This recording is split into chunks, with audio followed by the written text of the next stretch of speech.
Jemi rikthyer në studio dhe unë do të kem një tjetër lidhje në këtë çaste me Skype. Unë kam ftuar për një bisedë interesante për të gjithë shikuesit e mi. I ftuar është profesor Gëzim Tushi, sociolog. Përshëndetje. Përshëndetje. Përshëndetje, profesor. Ju Përshëndetje gjatë ju. këtyre ditëve në fakt keni folur gjatë për këtë periudhë ku të gjithë janë të izoluar dhe është java e 6 e personave që qëndrojnë në shtëpi dhe keni folur për efektet pozitive dhe negative të këtij izolimi. Në fakt do doja të më cilësonit efektet negative dhe pozitive edhe në emisionin Diagnozë shkurtimisht për t'i patur në vëmendje shikuesit tanë. Pa diskutim, situata e përballjes me COVID-19 ka qenë në një farë mënyrë një situatë shumë ndërlikuar, shumë shqetësuese, domethënë nuk ka qenë një fenomen sipërfaqësor, por ka qenë një fenomen thelbësor për shoqërinë tonë, dhe në një farë mënyrë gjatë asaj periudhe janë bërë shumë përpjekje medikale, por janë bërë dhe në një farë mënyrë do të thoja dhe eksperimente sociale për të ndihmuar për përballimin e kësaj situate. Megjithatë, duke i bërë një diagnostikim të diferencuar situatës që ka sjellë COVID-19 në jetën e shoqërisë, jo vetëm tek ne, në kuptimin nacional, por dhe planetar, dihet që ai ka pasur ndikimet e veta negative dhe pozitive. Ndikimet negative natyrisht janë shumë serioze, sepse kjo nuk është shaka, është një virus natyrisht vdekjeprurës, është shumë i rrezikshëm, është i paparashikuar, është dinak, ka efekte të cilat janë në një farë mënyrë të papërballueshme edhe për shkak se edhe diagnostikimi i tij nuk është i lehtë, po mbi të gjitha terapia për ta shëruar atë për shkak të mungesës së vaksinës adekuate specifike e bën që të jetë një rrezik dhe mjekimit njëkohësisht. Absolutisht. Kështu që në këtë pikpamje, anët negative që ai ka sjellë është një lloj një traume e përgjithshme psikologjike, një ndryshim i përgjithshëm i moduleve të jetës sociale. Imagjinoni njerëzit po mësojnë dhe ta pranojnë izolimin social që nuk është i gjë e natyrshme për njeriu. Janë mbyllur njerëzit në shtëpi dhe kjo nuk është mënyra më e mirë e jetesës. Kanë filluar të shkëputin lidhjet interpersonale me të dashurit, me njerëzit, me bashkëpunëtorët, me profesionistët, dhe ky izolimi social ka sjellë sigurisht edhe ky shqetësimet e veta. Do e mos mbi të gjitha të jetuarit izoluar në një hapësirë të ngushtë sikurse është shtëpia, sado e mirë të jetë ajo, sado moderne të jetë ajo, dhe sado aksesor të mundshëm për të ndërtuar jetën të ketë ajo, nuk është e mundur të jetë normale për të gjithë brezat, për të gjithë moshat, për të gjithë njerëzit. Pra, në një farë mënyre, COVID-19 ka sjellë shumë ndikime negative dhe ndryshime radikale në tipologjinë tradicionale të mënyrës së jetesës, nga mënyra se si ne i kemi ndërtuar marrëdhëniet me veten, me shoqërinë dhe me njëri tjetrin. Dhe kjo është natyrisht një gjë që duhet vlerësuar. Nga ana tjetër, unë mendoj që duke u nisur nga parimi dialektik që çdo e keqe është vetëm e keqe, por ka dhe pjesën e saj të mirë, unë them që COVID-19 brenda pjesës së saj të dhunshme, në thonjza, detyruese, obligative, që na detyron të respektojmë disa module të reja të sjelljes sociale, ka dhe pjesën e saj të mirë. Në një farë mënyrë unë mendoj që e para gjë që kemi mësuar dhe që është shumë pozitive është që njerëzit në shoqërinë tonë kanë filluar të kuptojnë çmimin e jetës, vlerën e jetës. Pra në një farë mënyrë po e kuptojmë që jeta është kapitali më i çmuar, individual i njeriu, është pjesa e pronës private e patjetërsueshme që kemi dhe ajo duhet mbrojtur me çdo kusht. Pra, në një farë mënyrë njerëzit janë bërë më të kujdesshëm. Dhe ky kujdes i njerëzve është i domosdoshëm për të mbrojtur shëndetin jo vetëm personal, por dhe shëndetin publik, sepse sikurse po e kuptojmë, COVID-19 na mësoi dhe një gjë tjetër që është shumë e rëndësishme, ndërvartësinë sociale të pandemisë, ndërvartësinë sociale të virusit. Pra në një farë mënyrë ne kemi përgjegjësi jo vetëm për trupin ton, për jetën ton individuale, por për shkak të dinamikës që ky virus ka dhe të intensitetit të lartë të infeksionit që ai realizon, na rrezikon edhe jetën familjare, por tek kësaj edhe jetën sociale. Ndërkaq, vlera shumë të mëdha ka ndikuar edhe në ndryshimin e detyruar të disa moduleve të sjelljes individuale dhe sociale. Keni vënë re, besoj që në jetën e sotshme shoqërore janë shfaqur disa dukuri që mund të duken pa qarta sot, ose mund të duken pa shpjegueshme deri në fund sot. apo mund të duken kalimtare e për. Por në të vërtet, unë mendoj që pas COVID-19 do të ndryshoj sistemi i vlerave, i komunikimeve, i marrëdhënieve interpersonale dhe Po, sociale kjo të është një njerëzve. pyetje që unë në fakt kisha në mend t'ju bëja.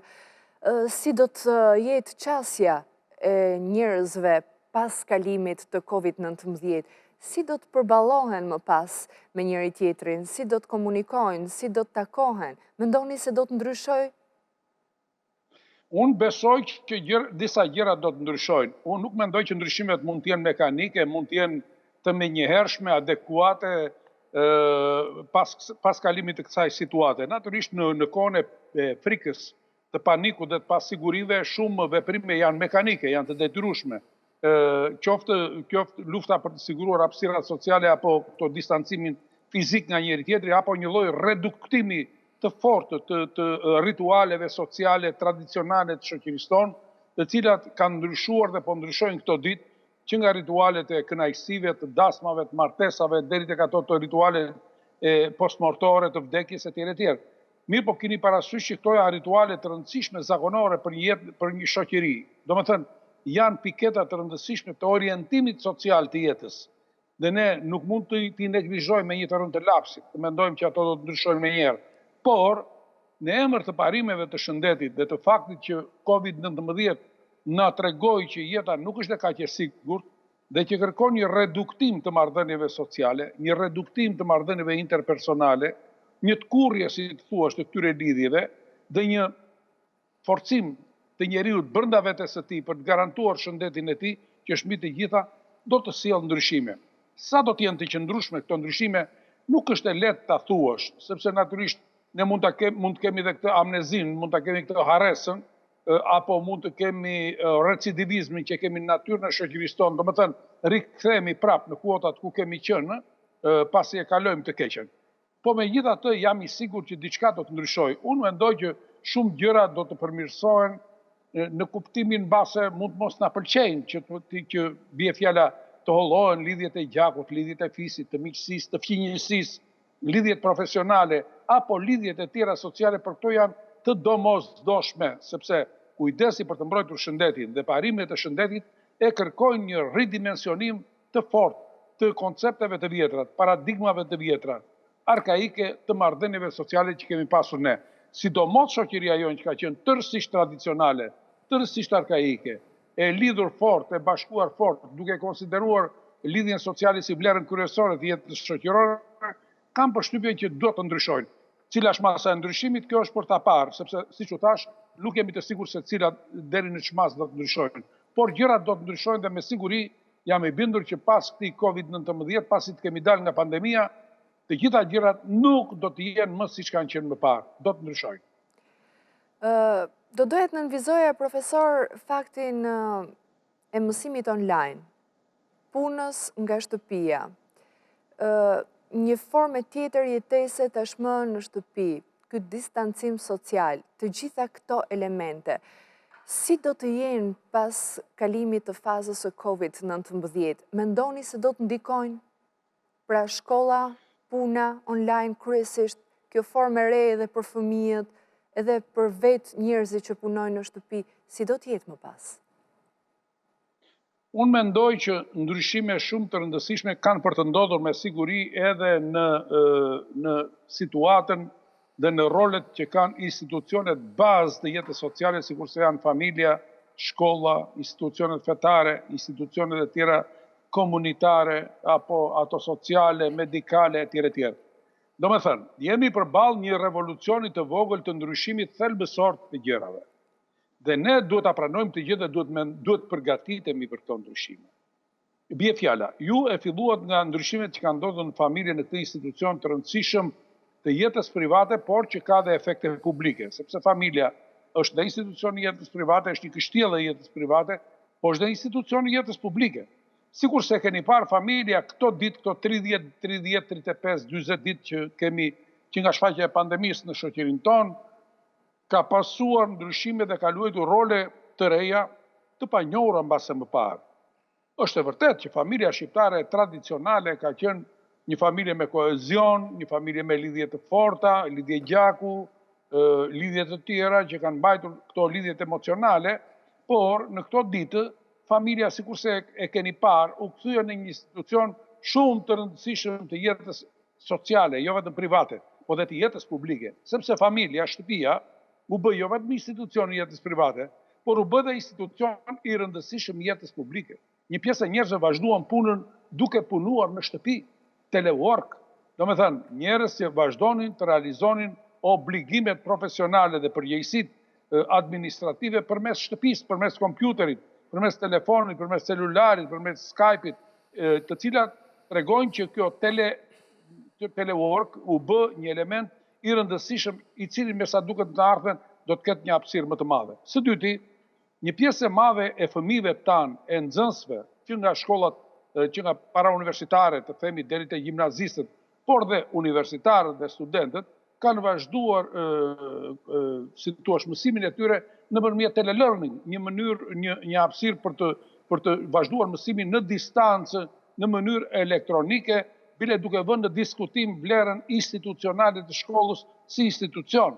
Pra do të thotë që ka dhe mënyra alternative dhe kam përshtypjen që në të ardhmen edhe shkolla si institucion do të ketë nevojë të pësojë ridimensionimet e nevojshme të duhura për shkak të reduktimit të këtyre lidhjeve sociale, për shkak të reduktimit të këtyre kolektiviteteve të zgjeruara dhe të mënyrave të veçuara të mësuarit, jo vetëm nëpërmjet shkollës si institucion të themi publik, apo si institucion i njohur, i edukimit, i shkollimit dhe i diturisë, por dhe nëpërmjet formave të tjera alternative, sikurse është ky mësimi në distancë, mësimi telework, telelearning, etj. Pra ka pasur një rëndësi. Pra do të reflektohet në të gjitha këto elemente që ne folëm. Pa diskutim, edhe një gjë tjetër të rëndësishme, të jetuarit në familje këto ditë na ka mësuar dhe disa gjëra të tjera të rëndësishme për jetën e nesërme pas COVID-19 që ka të bëjë me telendimën. Dhe unë mendoj që shqiptarët këto ditë kanë mësuar si të kërkojnë ndihmën me 127-ën, si të kërkojnë ndihmën me 129-ën, si të lidhen me shërbime të tjera online, dhe kjo ka qenë një gjë shumë e rëndësishme, e cila nuk ka qenë e vlerësuar përpara COVID-19 të paktën në këto përmasa. Pra janë disa gjëra të rëndësishme që kanë ndikuar dhe që kanë ndryshuar statusin e familjes, statusin e shtëpisë dhe të rolit të individit në këto marrëdhënie me këto institucione të rëndësishme sikurse është shtëpia dhe familja. Profesor, një tjetër aspekt i rëndësishëm është edhe shëndeti mendor që është të folur her pas here në emisionet të ndryshme televizive, ka një linjë të posaçme për këshillim, por do doja një mendim nga ana juaj si mund t'ia dalin njerëzit pas kësaj situate për të patur një shëndet të mirë mendor. Po unë mendoj që izolimi, trysnia, frika, ankthi, pasiguria, paniku, kanë qenë disa komponente të pranishme në këto 30-40 ditë, apo jo? Domethënë të gjithë shqiptarët nuk kanë qenë të qetë, kanë qenë të shqetësuar sepse kemi përballë një rrezik shumë të madh, i cili është i padukshëm, është dinak, është agresiv dhe është vdekjeprurës. Nuk është fjala për një virus që nuk ka pasoja fatale. Ky është një virus që ka pasoja fatale. Në këtë kontekst unë mendoj që është e rëndësishme fakti që e kemi vlerësuar këtë rrezik që ky virus na ka sjell, dhe unë mendoj që edhe në të nesërmen ton, pasi të kemi dalë nga kjo situatë, jam i bindur që gjërat do të jenë pak më ndryshe. E para dhe mbi të gjitha është që njerëzit kanë kuptuar një gjë shumë të rëndësishme sikurse është çmimi i jetës. Kjo pandemi dhe ky rrezik ekzistencial për jetën na ka vënë përballë një fakti që të arrisim idenë që kemi për çmimin e jetës personale. Domethënë ne jemi të rrezikuar dhe jeta është në një farë mënyrë po bëhet gjithmonë e pasigurt. Dhe përballë kësaj gjëja kryesore është që të sigurojmë siguritë ekzistenciale. Natyrisht ndikimi tek shëndeti mendor që ju më pyetët është shumë i rëndësishëm. Megjithatë, unë them që impaktet, ndikimet e virusit në shëndetin mendor të njerëzve në shtresa dhe grupe sociale të caktuara ka qenë ndryshëm. Ndryshe është kjo për fëmijët të themi para adoleshent, ndryshe është për adoleshentët, ndryshe është për studentët, ndryshe është për të rritur, çdo grup mosh ka specifikat e saj. Unë mendoj që ajo që ne duhet, ose së paku që duhet të përgatitemi dhe që duhet të mësojmë është administrimi i vetes. Të gjitha emocionet, të gjitha ndjenjat, pozitive dhe negative, optimizmi, frika, pasiguria dhe çdo gjë tjetër janë të lidhura me të menduarit, janë të lidhura me mendjen. Që që këtë pikpamje, unë në vend që të diskutojmë shumë për shëndetin mendor, ne duhet diskutojmë për funksionimin optimist të mendjes së njeriu, dhe kjo është përsëri pronë individuale, është një mekanizëm i cili administrohet nga njeriu. Dhe unë ju garantoj që ka plot njerëz, dhe unë jam i sigurt shumica e shqiptarëve, këtë situatë duke e parë me relativizmin optimist dhe jo me atë pesimist, janë të përgatitur, kanë menduar se si do të përshtaten situatave të reja, duke administruar veten, shëndetin mendor, për të qenë të garantuar për të arritur suksesin, për të realizuar funksionet e tjera të cilat do të jenë të vështira. Një gjë duhet kuptojmë. Ne do të dalim nga situata e pandemisë dhe izolimit social në jetën e zakonshme të përditshme, por ajo nuk do të jetë më siç ka qenë më parë. Që do të thotë, në mënyrë të sigurt, vështirësitë e adoptimit, vështirësitë e përshtatjes, të triumfit në këtë situatë do jenë më të mëdha, dhe kërkojmë forca më të mëdha, energji më të mëdha, ekuilibre më të qëndrueshme për t'i realizuar ato. Pra, në vend që të bëhemi krah me pesimizmin, duke menduar të keqen, duhet të mendojmë të mirën, po kjo e mirë nuk vjen vetvetiu, nuk vjen nga qielli, është e sigurt, ajo vjen vetëm nga lufta që do bëjmë ne individualisht si njerëz për t'i realizuar ato. Prandaj unë do t'ju lutesha në mënyrë shumë miqësore dhe profesionale njerëzve që ta lënë optikën e errët dhe të shikojnë anën e mirë të kësaj që ka ndodhur dhe si duhet të realizojmë objektivat e nesërme. Profesor, unë ju falenderoj shumë për të gjitha këshillet, për bisedën që patëm së bashku në emisionin Diagnoz. Ishte kënaqësi për mua. Shumë falenderoj. Edhe unë ju falenderoj shumë për intervistën, ju uroj suksese juve, suksese të gjithë shqiptarëve dhe jetë të mbarë për të gjithë. Zotit na ndihmoj që të dalim sa më mirë nga kjo pandemi. Faleminderit. Ishim me sociologun Gëzim Tushin në këtë intervistë në lidhje me Skype dhe ne do të vijojmë emisionin Diagnoz me një tjetër rubrikë siç është Impakt Shëndeti me të ftuar në studio.